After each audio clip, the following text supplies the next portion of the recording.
Hello and welcome to the Relationship Mailbag. I'm Mark Gordon with Relationship Matters, and this is Drew Stevens with Beyond the Legacy. We have joined forces together to actually, because we believe that every relationship affects our legacy. And so we wanted to come together this summer and answer some hard questions about relationships. And Drew, it's been some interesting questions so far. And this is actually part two of a question that we just didn't have time to answer last time. Go ahead. Here we go. So if you didn't watch part one, I would highly recommend going back to our Facebook, going back to Instagram, going back to our YouTube, and checking part one of two before you watch this episode. But yeah, in part one, we dove into why has there been an increase in infidelity or just a spike in it since 2020. Right. There's been some definite scenarios that have been playing out with the pandemic and other factors that have caused an increase in infidelity in couples. But in that episode, we dove into that topic. We dove into the signs to look for. Like, what are the signs to look for within your partner in terms of if potentially infidelity is happening in the relationship? And then we also talked about how to get help. Mark shared his expertise as to how to get in touch with him through his website. And then in addition to that, just looking for the proper coaches or therapists or folks within your local area to get the help proactively. Like, don't wait. It's the key is healthy, right? You want to have a healthy relationship. And even if things are going well, people always look at seeking help as, or in terms of support, professional coaches, therapists, they're like, well, I'll do that if I need help. Some people need advice around how to be successful, how to deal with success, how to deal with triumph, like how to deal with the things that are going well. So it was that message to stay ahead of it, stay ahead of it. We talk about prevention, right? Like, how do you prevent? Yes. Yeah. And it's like investing in your marriage all the way along. Bingo. But then we said, this is going to go long. So we said, we're about to do part two because we didn't want to leave everybody with a 60-minute block where they're going to have to figure out how they want to watch it. So we're going to do this 30-minute block on the follow-up questions from that. And where we left off, we wanted to dive into the question of, in the event you've been cheated on and infidelity takes place, how do you heal from it? That's part one. And then if you're looking to repair the relationship, you're not looking to seek divorce or separation, how do you repair the relationship? Like, you've been hurt, you've been betrayed, you've seen this all the time. How do I move forward knowing that this happened, knowing my friends and family are aware of the situation? How do I repair it? How do I move on? So let's start there, Mark. Yeah. Well, here's the thing that, how to heal from it. That's the first question, right? How do we heal from it? Well, the first thing is you got to acknowledge your pain. It's okay to be acknowledge your emotions. It's okay to be angry and hurt and wounded over this. It's a tremendously painful thing, and so it is very painful, and so there's no use denying it or getting revenge or taking it out, because all you do is cause more damage, to yourself first and foremost, but also to the family. So acknowledge it first. I think the next piece is to really start to move towards taking the steps. Now, one of the steps will answer the second question. So I got to mention it. Do I want to stay in this marriage? Do I want to, that has to be answered before you can even answer that question. Is like, do I even want to stay in this marriage? And so I want to answer the question based on to answer both those first questions, that you are going to stay in the marriage, that you want to make this work, that it was a perfect storm, a one-off, and it was like found out, and the person is repentant. They feel horrible that they came clean and they're being honest. So that's where we start today, and that's where you have to So acknowledge the pain. The person who did the cheating has to give you space to do that. Now they're going to have to hear some hard things. You're going to have to put your listening ears on and let them just vent to you and share how it hurt them and feel their pain. Have empathy, because you can't ignore it. You can't deny it. And by taking responsibility, you can diffuse it. And so often we want to deflect it. So we make up, well, you've been cold for a while. You've been ignoring me. We make excuses, and it just happened. It was a mistake. No, take responsibility and say, you know what? I could have done a lot of things before I did that, and I didn't take that. Just take responsibility. That will diffuse the person who's hurt by this, quite often. So if you want to heal from this and keep your marriage, then there's some specific steps you have to take. The first thing is you need to get some help. You need to have a coach or a counselor walk you through this process, a pastor, somebody that has got some professional, that is not emotionally connected to the whole thing, that can be observant and can actually bring truth into the picture without deflecting or whatever. Like they need to be not attached emotionally. All right. So we acknowledge it. So that's the first step. Step 2 is you choose forgiveness. Now, forgiveness is a big word, and a lot of people have a misconcept about forgiveness. And I just want to give some light around that first. Forgiveness is not because somebody earned it or deserves it. Forgiveness is for you. And unforgiveness is like having a giant hook, fish hook, and you're on the hook, and then the offender's on the hook in front of you. And you can't get off the hook until you let them off the hook. But it's not letting them off the hook in the sense of that, you just let them get away with it. It's off the hook in the sense, I'm going to forgive you and give you opportunity to earn my trust back. And forgiveness has got to be in there, because if you carry on without forgiving, you're going to hold it against them. You're going to hold it over their head. You're going to be suspicious all the time. It'll just implode the marriage. And so we have to acknowledge it. We got to vent it out. Let that person speak everything out. They got to speak from the pain, and then take responsibility for your part. And then you got to forgive the person who was cheated on needs to forgive, and the person who did the cheating needs to forgive themselves. Because if they don't, they're going to just keep a similar feeling going on in their emotions, and it could set them up for another failure. So you need to forgive yourself, and so that's important, is to forgive yourself, and that will give the opportunity to earn trust back. Now, coming back to in my book, the trust pillar is built 3 ways: transparency, loyalty, and keeping promises. So to regain trust, to re-earn trust after infidelity, it takes the same thing.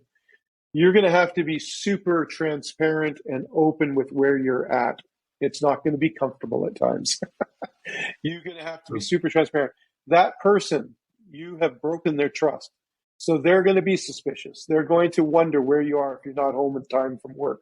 They're going to wonder if there's some patterns that you did in the cheating that they recognize after the cheating. You have to be fully open and be willing to answer any questions, even if those questions are not true. Even if the accusation is not true, you have to take it, because you're the one that did the cheating. So you humble yourself, you take responsibility, and you allow your partner some grace and space to be able to express their concerns, because they're still hurting. Yes, they've forgiven you, but you're earning trust back. Forgiveness is a gift. Trust is earned. You don't just get trust automatically. But forgiveness does say, I'm going to let you earn the trust back. And so that's the key there. And so that's going to be the next step, is earning trust back. So all the more important, keep your promises. Little things, like if you promise to take the garbage out, take it out. If you promise to get their air in their tires, get air in their tires. If you promise to be home at a certain time, be home at that time. And if you can't be, call and tell them why and where you are. You have to over communicate when you're coming out of this situation. And I've seen marriages heal because of that, when they've taken that to heart. They don't get all like, they get all pissy because you're being asked questions. What, don't you ever trust me? They'll never trust me again. All that kind of, don't let that insecurity come into play. Just answer the questions and say, I'm sorry, take responsibility. I'm sorry I put you in this position of having to suspect me, but I want you to know I'm feeling much better about our marriage. I'm feeling much better about who I am. I am not seeking validation outside our marriage. I only want it from you now. And you just have to keep that communication line. So that's, you get trust. Communication is the second pillar. You got to over communicate. You got to communicate in detail. You got to be transparent in your communication. You have to be an active listener. Let them talk out as much as they need to, and then share using I language. And so that will help. Authenticity is the next pillar. You gotta be authentic with your spouse. You got to start getting real when you're sad, when you're not feeling loved or cared for, or you're feeling their distance, if you will. You gotta speak up right away and say, you know what, I'm just feeling a little bit like distanced here, and I don't want to feel that way. Are you struggling? Is there anything I can answer? And they might say to you, yeah, I'm still really hurt by that infidelity. I don't know. It just makes me feel ugly and like I'm not good enough for you. Like, let them express that and say, no, that's not true. You are beautiful. You are or you're handsome, whatever it is, right? Like, you got to rebuild their self-esteem, because you have to understand your infidelity took a huge blow on their self-esteem, and we have to acknowledge that and understand it. And so that's the next one. So that's, and then the next pillar is honesty. So just be honest. Honest in everything. Stop the little white lies. Stop the omission, the deflection. Just be truthful, and that will rebuild trust really fast. And then the last one is honor. Find ways to honor your spouse, and especially if you're the one who was the perpetrator of the infidelity. Find ways to build up. Honor means to elevate somebody. So elevate your spouse. And if you're the one that was cheated on, maybe think back. Maybe there was time you weren't elevating your spouse. There was a reason that they started looking outside the marriage. Honor them. When they feel honored, they're not going to look outside your marriage. They're going to look inside the marriage for that. And so honor one another. When you do those couple of steps in the front and then those 5 pillars, you are actually rebuilding your relationship, and you can have the relationship you never had. It could be better than before the infidelity. And I've seen that. I've seen the evidence of that in couples' lives where it was actually better. They never even thought they could have a marriage that good. But both parties have to be willing to make those investments, and that is how you heal from it. I do have a few questions. I was jotting down some things as you were talking. Good. So yeah, I got on a these rant could there. be quick fire responses, nothing too Okay. long. At what point in time how do you manage ego and pride? So like, you have ego and pride that's telling you like, well, so what, I cheated on you, or like, you deserved it, and no, I'm not going to forgive you. Like, how do you balance that for a couple? Well, I think that, again, it takes two. So you can't control the other person. You can only control your own actions. So the first in that is just humility. You got to humble yourself and stop blaming and deflecting. Just humble yourself and say, my 2 greatest growth things in my life, Drew, was when I started taking responsibility for my actions, and I stopped taking responsibility for others' actions. And so just that's how you do it. You just start taking responsibility for your actions. Pride and ego comes into play. Shame is the root of pride and ego. And we will either it puffs up, or you try and cover up. Pride always brings one of the two. So you either puff up, you become arrogant, and that, or you cover up, where you become a doormat, and you cover your shame up and take the blame for everything. Neither one of those is healthy. In a relationship, you want to be confident in who you are. You want to have interdependence so that you can both give to each other equally. The other question is, you've been betrayed, you've been cheated on. Instead of your mind going, divorce, separation, like that's like the first thing they might say, like you cheat, like we're getting divorced.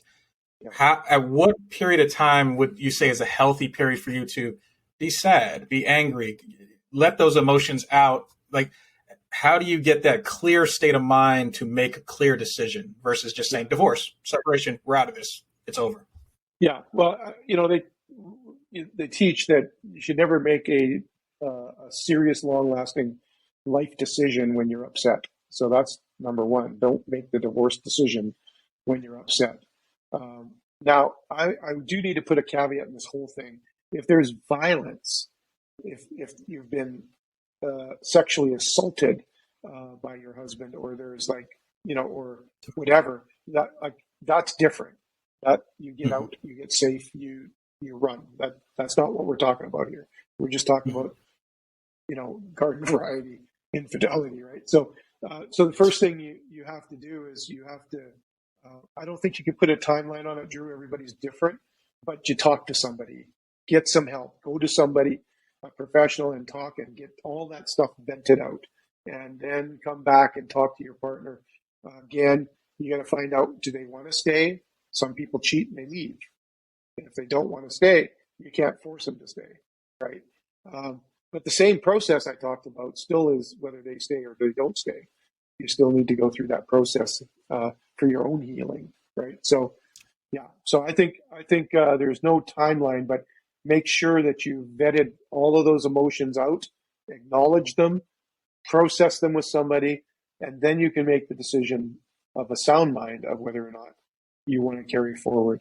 I find a lot of other truths come out, like a lot of other hidden things come out once the infidelity is found out.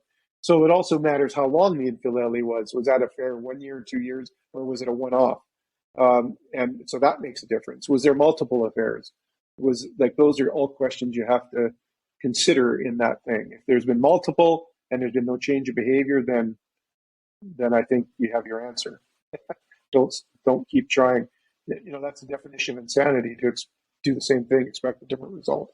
So unless that person is willing to go, 150% take responsibility and dive in to get some treatment and help because there's something going on inside them, then maybe it is time to move on. My next thing is more of a point to when you're talking about honesty and, hey, I'm running this errand, I'll be right back in 15 minutes, and you come back in 45 minutes, right? And then their mind starts thinking, well, what were you really doing, right? So I would say from history, I've dated someone and she said to me hey, whatever you do, just don't cheat on me, sarcastically, right? And that sarcastic comment was something that eventually, when we had conversations and communication around it, it's something that happened to her. So while she might be sarcastically saying it, it's happened to her in her past. So she's afraid that her past is going to revisit her present. And it's the same thing with trust and being honest with your partner, where they might say, yeah, they might have went to the store, but did they really send text messages or had conversations with someone while they were at the store? So it's tough when people have a past. Yes. And they take that past, and you can say you healed from it, but it's still in the back of your mind, and it's still in the part of that relationship, which leads to the next topic or sort of question is, how do you break that cycle? How do you not bring this or things from your past into the next relationship, or just let history repeat itself within the existing relationship? Yeah. I mean, it's the same answer. You got to heal completely from it before you can move into the next relationship, or you're going to carry the baggage of it into the next relationship. And one of the ways you do that is with 20/20 vision. It's always beautiful because it's 20/20. I put the glasses on to make sure I return my eyes to 20/20. Well, looking back also does that, not living back, but looking back and saying, okay, what were some of the signs that I missed? And what were some of the things that were going on in me that I wasn't transparent about? You can't change the other person or blame the other person. You have to say, okay, what can I do to heal so that I don't allow that kind of behavior in my life anymore. What do I got to become strong enough and confident enough to put boundaries in place in my life and my marriage or my relationships so that I don't have to worry whether they're 15 minutes late from the store or not. And so you have to look back to move forward. And then you go through the same process, acknowledge the feelings that you had from it, forgive, give the person, follow the 5 pillars.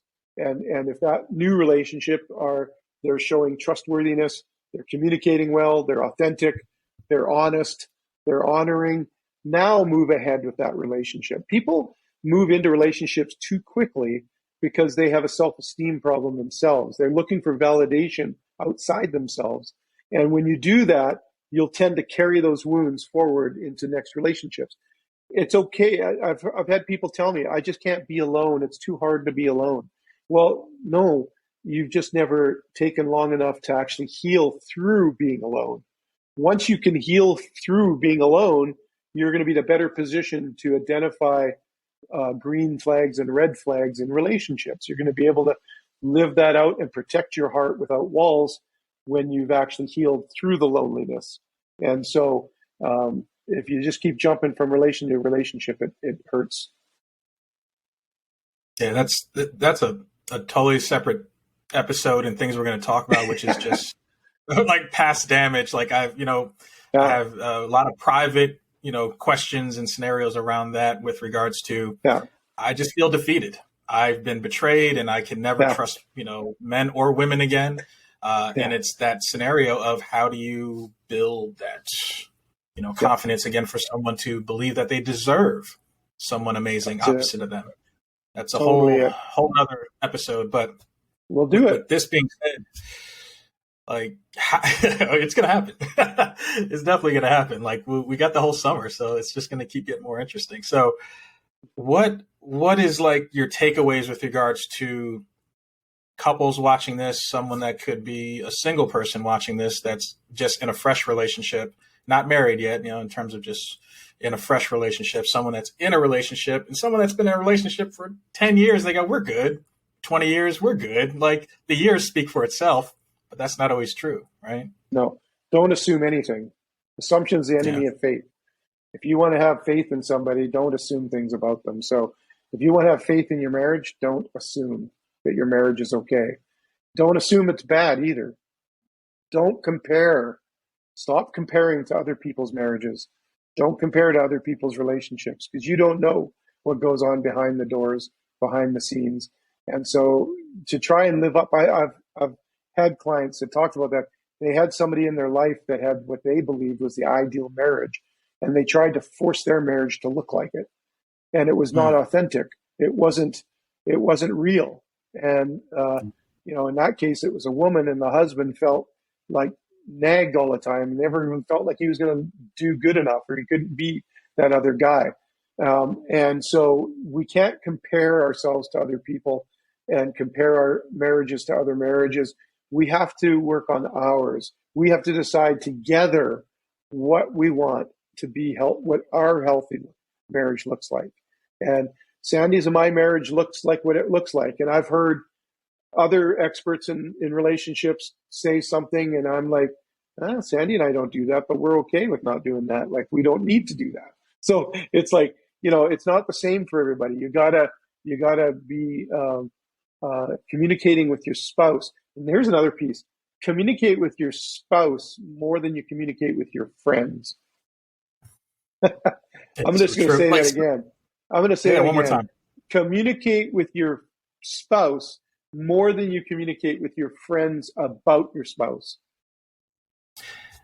There's so many things that could happen, and this is no discredit to friends, right? Especially if it's a really close friend that you love and everything. It's just everything needs to stay one-to-one. It's important to have a go-to person, but let me tell you, I know people. I've got clients who went to their friends and complained about their husbands or wives, and they would tell you. So they painted a picture of their spouse that is not healthy, and then the friend gets offended by that person and gets defensive for you, and then starts filling your head with stuff that is negative about that person. And then they start warning you, and they can literally take you out by simply you doing that. So you have to be very careful where you vent out your problems. And all I'm saying is the best place to vent it out is with the spouse. Yes. My point is that I better talk to Sandy what's bugging me about Sandy more than I talk to someone else about what's bugging me about Sandy. Unless that person is a professional and can rightly divide and separate the emotions from it. In other words, I have spouses come and talk to me about their spouses, but I can actually steer them back to reframe their thinking about their spouses in a positive way without me getting negative about their spouse. Does that make sense? So I see this happen all the time. I don't think I've ever heard anybody talk about this before, but I see it so many times. You think about this. People talk about their spouse to someone else more than they actually talk to their spouse about what the problem is. And that is so damaging to the relationship, to yourself too, but also to the spouse. And so now all kinds of doubts get thrown in there, all kinds of negativity gets thrown in there. And then when you're together with them, there's this friction between their spouse and the other person. And the spouse is wondering, like, why is there friction? What's up with so-and-so? And they don't understand that friction. And then they don't want to hang out with them anymore. And then pretty soon your friend groups are split. The husband's got some friend group here, and the wife got friend group over here, and now there's no unity or harmony, and it just starts to and here's where it gets dangerous too. It's like, one, there's going to be a bias, right? So if it's your friend, they're going to be team Mark or biased towards you, but then you're also inviting their past problems and things they experience to say, oh, you know what? That feels like they're doing this to you. And then all of a sudden you're like, oh, now you're going down this rabbit hole of their fears, their trauma, their things. And they're saying, well, this is what your partner is probably doing to you. And it might not be the truth, because our imaginations can go really wild. And I had a client who was convinced their spouse was a narcissist because their friend looked it up and said, all of the traits, all the things that you said about your husband actually are traits of narcissism, and they accused them of being a narcissist. And it wasn't true. It wasn't true. I don't mind calling people out.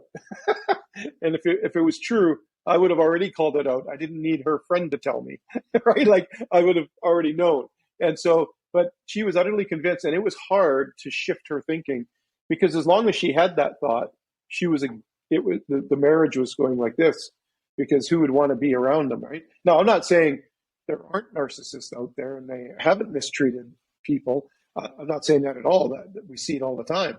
But what I am saying is, don't go to Dr. Google and get a diagnosis for somebody because of your own experiences. And as it turned out, that person did have, that friend of this person did have a relationship with a narcissist once and was very hurt and damaged by it. So you're exactly right. They overshadowed their experiences onto this couple's marriage. And it was because she was venting all the time to her. We do this even with, I have mother-in-laws, the mother-in-law syndrome, right? And they just don't like my spouse. And it's like, well, yeah, because you keep calling them and telling them bad things about your spouse without saying anything what your part to play was in it. And so, of course, they're going to have a bad opinion of them, right? And so that's the problem when we start to, I don't know why I went on this rabbit trail. It must be important for somebody that's listening, because it's so important. Talk to your spouse more than you do others about what your struggles are with them, and you'll have a healthy relationship. We're going to go about an extra 10 minutes more than we normally do, because the one thing I want to talk about is the children. Okay.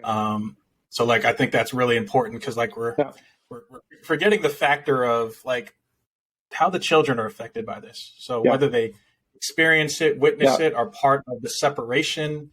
It's a factor with some couples where they'll say, I'll stay in the relationship, even if in their heart of hearts, you might say they're probably not best to stay together, but they're staying together for the children until they're old enough. Right. So how does that play into factors? Also, the scary part is children could grow up saying, this is how relationships are, and they would accept that in their teens and early 20s and so forth as, this is what my parents did, so I guess this is acceptable. Yeah, or this and that's because that's the scary part. Right, because we're modeling, right? So we model for our children, but again, it's not that somebody should stay in a toxic relationship, but you better stay long enough to try and do all you can to make it a healthy one. Yes. See, there's a difference between a toxic relationship that's never been dealt with and a relationship that's had struggles, but you've dealt with things. That shows the kids resilience. That shows the kids that you're really trying and making an effort, not to do it for them, because guess what happens? Kids blame themselves regardless. They blame themselves for divorce. It's been proven scientifically, psychologically. There's been enough studies now. They've proven that kids tend to blame themselves for parents breaking up, and they tend to believe that they have to bring them back together.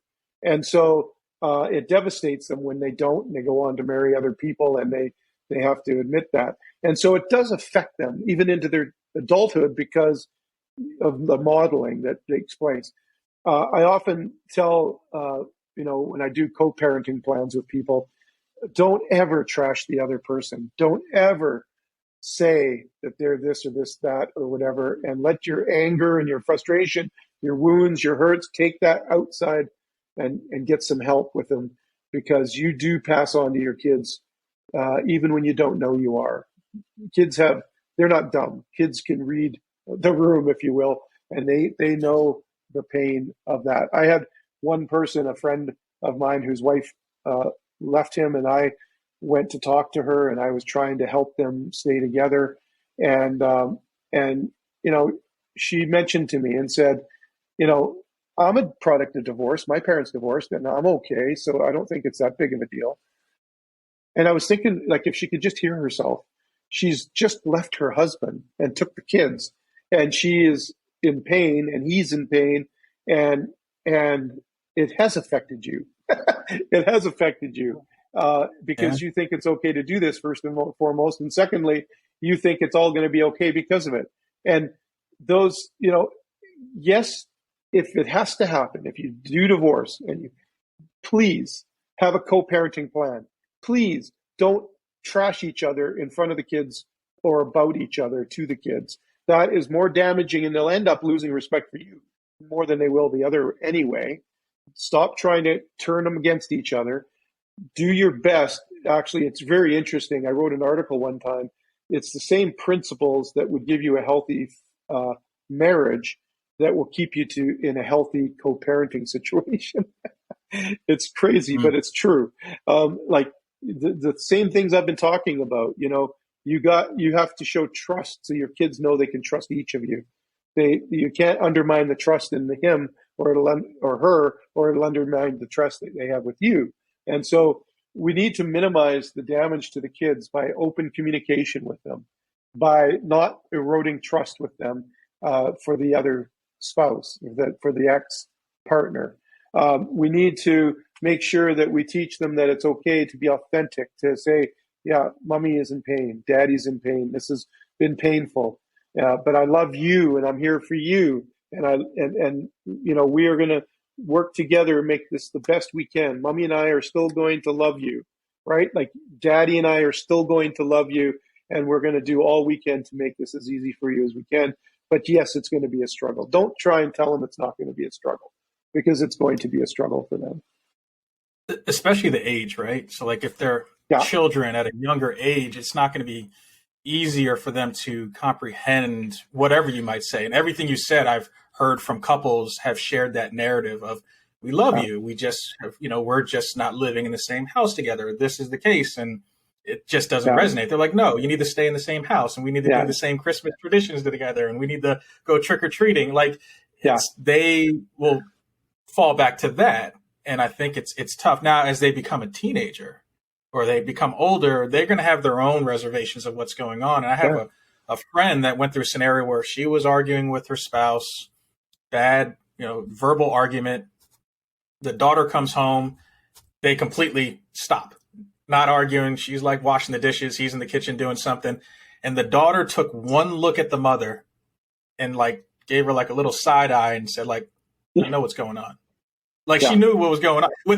She walked in, it was like a pin drop, as if washing dishes, father just making a sandwich, but she could feel the tension and energy in the room. Kids so like feel it. Children, they see it. They're like sponges. They're well they don't aware. know how to, and they don't know how to process it emotionally. So you're much better off stopping and having a conversation about it and saying, and helping them process it emotionally, that tension, and say, Mommy and I, we're fighting, or Daddy and I are, yes, there is some tension here, but we're going to work through it. We're working together on it, and we both love you, and reassure them, and whatever, and then come back to them and tell them, hey, just wanted you to know, Daddy and I had a talk last night, Mommy and I had a talk last night, and we worked through our problem, and we're good today. And then the kids actually know, wow, you can work through problems. You don't have to just leave. You can work through these problems. I'm going to also adjust one thing you said. You said people will stay in the marriage for the kids. Yes. I always tell people, don't stay in the marriage for the kids, because if if it's a toxic marriage, all you're doing is keeping the kid in toxicity. Why would you want to do that to your children? Stay in the marriage for the family, not for the kid, for the family, which includes husband and wife, mom and dad. It includes the partners. It includes no, we're going to fight for this family. We want to stay together because we are family, and get back to that purpose of the family. Why were we together in the first place? I often ask people, what made you, one of the first things I do in a process of reconciliation, what did you fall in love with the other person over? What was it about them that made you fall in love? And boy, they start reminiscing, and their whole demeanor changes, and they start to remember why they actually fell in love in the first place. And so you want to stay in fighting for the family. Don't stay for the children's sake and tolerate it and just live through it, because all you're doing is more damage. But don't just leave either, because we're not going to stay for the kids either. Don't just leave. Do all you can do to stay together and build that family. And if you just can't, if you've tried everything and you still need to be apart, it's just not, for whatever reason, you just can't be together, then you can at least agree to that. You'll come to the place where you can both say, you know what, this is not working. Let's do this, but let's do it orderly. Let's do it in a non-toxic way. Let's do it in a very healthy way. Let's make this ideal for the kids. Now let's put the kids first. Yes. Let's put the kids first, not our own selves. But if you just stay for the kids' sake and you don't do anything about your marriage, all you're doing is confusing the kids. Make sure you stay for the family, and then have the family work at it. That's why in the second section of my book, I go through how to have a family vision mission statement. Those are riverbanks that keep you going in the same direction. And then what are your values? What are your family values and your family purpose? That's the water in the river that carries you, right? And so you want to have those. When you put those in place, it's so powerful. It'll change your life, and just then you're moving together towards a goal and towards a purpose, instead of just drifting apart. And I think that include the kids in that process, depending on the ages. But you could age appropriate. You could include the kids on that. And I even have kids make a poster with the vision and mission statement and the values, and I get them to do a drawing and draw a little river and the banks and all that, and then I get them to put it on the wall with their statements and look at them at mealtime and say, "We are a family who," right? And it really keeps you going in the same direction. So there is hope for marriage. There is hope for families. So that's something. There'll be links below in terms of how to purchase Mark's book, Relationship Matters, on his website. And there is really good detail and instruction as to how to make that vision statement and mission statement in the book. So while this is our longest podcast together, we're almost at the 40-minute mark. I want to say this has been a heavy topic, Mark. So let's bring us home with some hope. Like what is the hope for couples that are going through this or experiencing this, or go in sort of on the other end of this, like what is that hope statement you can maybe share with the folks listening? Well, the hope is this, that if you decide to, if you both choose to take up this challenge, the hope is to stay together and work through the problem. This is an opportunity for you to grow deeper and to go deeper in your marriage, in your relationship, and in your life.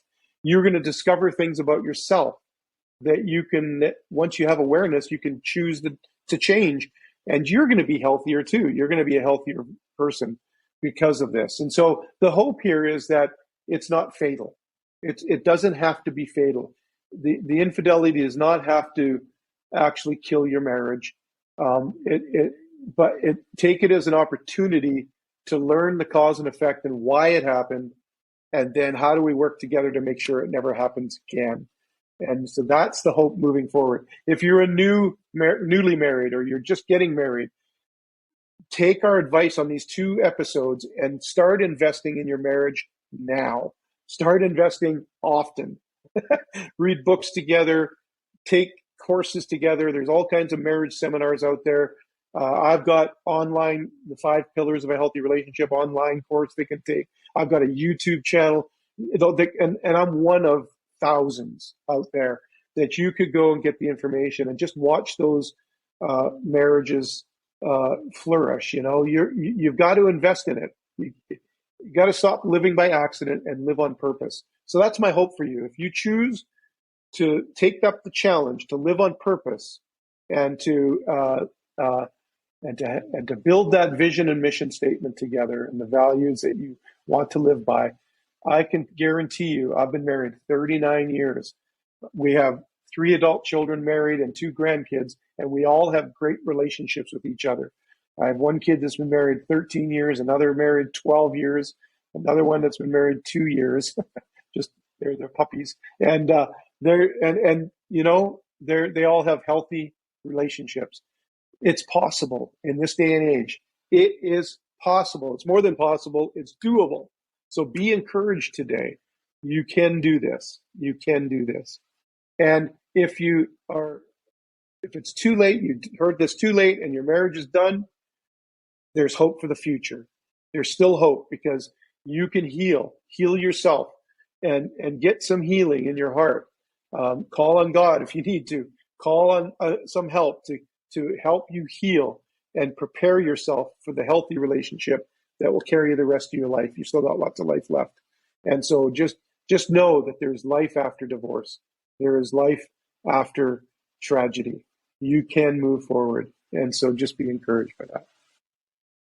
It goes back to, one of my sayings I always use, the whole rejection turning into redirection. So don't always feel like it is a closed door, right? As we talked offline, we said, like, when God closes a door, he might leave a window open, right? So there's always going to be that opportunity. And I would just say, Mark, like, we're close to the 45-minute mark. This is the example of how amazing these conversations can be. But the reason why, I always say, like, here's my why, is I've received a few private messages since our episodes. And a lot of those messages were very personal messages I can't share, but it just shows that people are watching. People are watching these episodes. People are watching in privacy, and they might be in that voyeur mode where they're not engaging in the comments, but they're part of the views that have viewed our YouTube or Facebook or somewhere. So this is why Mark and I are teaming up this summer to have these conversations, to see and showcase how relationships can affect your legacy and vice versa. So I'm grateful we're doing this together. And I just want to say, you're truly blessed as a husband, as a father to your children and to grandchildren as well. So, like, this is everything coming full circle in terms of your journey to where you are now. But I think it's really beautiful that you're helping others because of your experience. It's like you're not helping just from a educational standpoint. You're helping also from an experience standpoint, where you lived and had quite a journey, and you're on the other side of it. And, like, that's one of your strengths, of being able to help others. Yeah, and that's legacy, isn't it, Drew? That's Yes. your part. The legacy, beyond the legacy, is exactly that. How did we respond in those times of trouble? That's what's going to leave a bigger legacy than how we reacted. Both will leave a legacy, but I want to leave a positive legacy. And so, Yes. so that's why this is together. That's why you and I are together. And I think that that's why it's so important for people to realize their decisions do leave a legacy. Yes. And we've talked about this in past LiveCasts, but there's going to be a longer term vision and mission for both of us with collaborating for something tangible that our audiences our communities can get their hands on, which is a future collaboration of Mark and I in terms of a journal, a relationship journal. So like a lot of these healthy conversations we're going to have this summer are going to inspire us to make this journal even better. So, a lot of the things that come up between now and the end of the summer will be probably incorporated into this future journal. So, I want to thank the community and the people that are inspiring us to continue this conversation. You're going to be a part of that legacy. That's going to be us and our creation. Awesome. So on that note, I would say thank you for watching part 2 of the infidelity theme and topic. And I think there's so many beautiful takeaways. And I would say, for everyone that locked in and stayed with us all this time and didn't turn away or didn't click the X button to close out, I just want to say thank you again for Mark and I. Here's another episode to put in the books. Thank you. Yeah. Take care. Talk to you next time.